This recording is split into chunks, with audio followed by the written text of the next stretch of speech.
ನಮಸ್ತೆ ಎಜೆ ನ್ಯೂಸ್ಗೆ ಸ್ವಾಗತ. ರಾಜ್ಯದ ಕುಟುಂಬದ ಯಜಮಾನಿಯರಿಗೆ ಮತ್ತೊಂದು ಸಂತಸದ ಸುದ್ದಿಯನ್ನ ಸರ್ಕಾರ ಕೊಟ್ಟಿದೆ. ಗೃಹಲಕ್ಷ್ಮಿ ಯೋಜನೆಯ ಫಲಾನುಭವಿಗಳು ಆದಂತಹ ಯಜಮಾನಿಯರು ರೀಲ್ಸ್ ಮಾಡಿ ಬಹುಮಾನ ಗೆಲ್ಲಿ ಎಂದು ಮಹಿಳಾ ಮತ್ತು ಮಕ್ಕಳ ಅಭಿವೃದ್ಧಿ ಸಚಿವೆ ಲಕ್ಷ್ಮಿ ಹೆಬ್ಬಾಳ್ಕರ್ ಕರೆ ಕೊಟ್ಟಿದ್ದಾರೆ.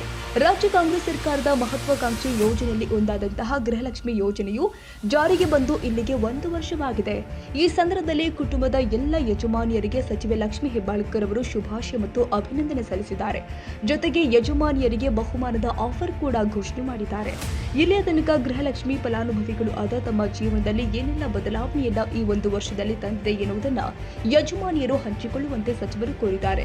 ಗೃಹಲಕ್ಷ್ಮಿ ಯೋಜನೆ ಸಂಬಂಧ ರೀಲ್ಸ್ ಮಾಡಿ ಅದನ್ನು ಸಾಮಾಜಿಕ ಜಾಲತಾಣಗಳು ಆದ ಯೂಟ್ಯೂಬ್, ಫೇಸ್ಬುಕ್, ಇನ್ಸ್ಟಾಗ್ರಾಂನಲ್ಲಿ ಹಂಚಿಕೊಳ್ಳುವಂತೆ ಕೋರಿದ್ದಾರೆ. ಯಾವ ಯಜಮಾನಿಯರು ಮಾಡಿದ ರೀಲ್ಸ್ಗೆ ಹೆಚ್ಚು ವ್ಯೂಸ್ ಬಂದಿದೆಯೋ ಅಂತಹ ಯಜಮಾನಿಯರಿಗೆ ಒಂದು ಬಹುಮಾನ ಘೋಷಿಸಿದ್ದಾರೆ. ಅಲ್ಲಿಂದ 1 ತಿಂಗಳು ಅಂದ್ರೆ ಸೆಪ್ಟೆಂಬರ್ 30ನೇ ತಾರೀಕಿನ ತನಕ ಯಜಮಾನಿಯರು ತಮ್ಮ ರೀಲ್ಸ್ಗಳನ್ನ ಯೂಟ್ಯೂಬ್, ಫೇಸ್ಬುಕ್, ಇನ್ಸ್ಟಾಗ್ರಾಂನಲ್ಲಿ ಹಂಚಿಕೊಳ್ಳಬೇಕಾಗಿದೆ.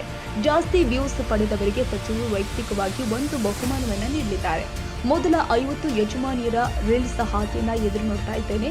ಈ ಒಂದು ಗೃಹಲಕ್ಷ್ಮಿ ಯೋಜನೆಯಿಂದ ಜೀವನದಲ್ಲಿ ಆದ ಬದಲಾವಣೆಯನ್ನ ನಮ್ಮೆಲ್ಲ ಕರ್ನಾಟಕದ ಜನರ ಮುಂದೆ ಹಂಚಿಕೊಳ್ಳಬೇಕು ಅಂತ ಸಚಿವ ಲಕ್ಷ್ಮಿ ಹೆಬ್ಬಾಳ್ಕರ್ ಗೃಹಲಕ್ಷ್ಮಿ ಯೋಜನೆಯ ಎಲ್ಲ ಮಹಿಳೆಯರಲ್ಲಿ ಮನವಿ ಮಾಡಿದ್ದಾರೆ.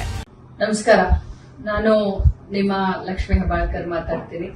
ಇವತ್ತಿಗೆ ಕರ್ನಾಟಕ ರಾಜ್ಯ ಸರ್ಕಾರದ ಮಹತ್ವಾಕಾಂಕ್ಷೆಯ ಯೋಜನೆಯಾದಂತ ಗೃಹಲಕ್ಷ್ಮಿಯನ್ನ ಜಾರಿಗೆ ತಂದು 1 ವರ್ಷ ಆಯಿತು. ಈ ಸಂದರ್ಭದಲ್ಲಿ ಕುಟುಂಬದ ಎಲ್ಲ ಯಜಮಾನಿಗಳಿಗೆ, ನನ್ನ ಗೃಹಲಕ್ಷ್ಮಿಗಳಿಗೆ ನಾನು ಹಾರ್ದಿಕ ಶುಭಾಶಯಗಳನ್ನ ಮತ್ತು ಅಭಿನಂದನೆಯನ್ನು ಸಲ್ಲಿಸ್ತೀನಿ. ಇಲ್ಲಿಯವರೆಗೆ ಗೃಹಲಕ್ಷ್ಮಿಯು ತಮ್ಮ ಜೀವನದಲ್ಲಿ ಏನೆಲ್ಲ ಬದಲಾವಣೆಯನ್ನ ಈ 1 ವರ್ಷದಲ್ಲಿ ತಂದಿದೆ, ಈ ಬದಲಾವಣೆಯನ್ನ ಬನ್ನಿ ನಮ್ಮೊಂದಿಗೆ ಹಂಚಿಕೊಳ್ಳಿ. ರೀಲ್ಸ್ ಮಾಡೋದ್ರ ಮುಖಾಂತರ ಯೂಟ್ಯೂಬ್ ನಲ್ಲಿ ಹಂಚಿಕೊಳ್ಳಿ. ಯಾರು ಜಾಸ್ತಿ ರೀಲ್ಸ್ ಓಡುತ್ತೆ, ವ್ಯೂಸ್ ಸಿಕ್ಕುತ್ತೋ ಅಂತ ಕುಟುಂಬಕ್ಕೆ, ಅಂತ ಯಜಮಾನಿಗೆ, ಅಂತ ಗೃಹಲಕ್ಷ್ಮಿಗೆ ನಿಮ್ಮ ಲಕ್ಷ್ಮಿ ಹೆಬ್ಬಾಳ್ಕರ್ ಕಡೆಯಿಂದ ಒಂದು ಬಹುಮಾನ 1 ತಿಂಗಳು ಅಂದ್ರೆ ಸೆಪ್ಟೆಂಬರ್ 30ನೇ ತಾರೀಕಿನವರೆಗೂ ನಿಮ್ಮ ರೀಲ್ಸ್ ಗಳನ್ನ ಯೂಟ್ಯೂಬ್ ಗಳಲ್ಲಿ, ಫೇಸ್ಬುಕ್ ನಲ್ಲಿ ಅಥವಾ ಇನ್ಸ್ಟಾಗ್ರಾಮ್ ನಲ್ಲಿ ಹಂಚಿಕೊಳ್ಳಿ. ಜಾಸ್ತಿ ವ್ಯೂ ಸಿಕ್ಕಂತ ರೀಲ್ಸ್ ಮಾಡಿದಂತವ್ರಿಗೆ ನನ್ನ ಕಡೆಯಿಂದ ವೈಯಕ್ತಿಕವಾಗಿ ಒಂದು ಬಹುಮಾನವನ್ನ ಕೊಡ್ತೀನಿ.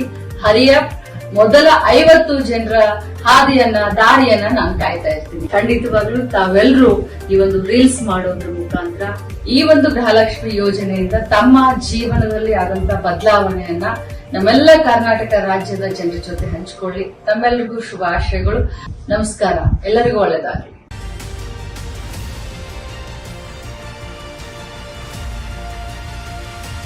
ತಾಜಾ ಸುದ್ದಿಗಾಗಿ ಎಜೆ ನ್ಯೂಸ್ 24x7 ಗೆ ಸಬ್ಸ್ಕ್ರೈಬ್ ಮಾಡಿ ಮತ್ತು ಬೆಲ್ ಐಕಾನ್ ಒತ್ತಿ ತಪ್ಪದೇ ಲಿಂಕ್ ಶೇರ್ ಮಾಡಿ.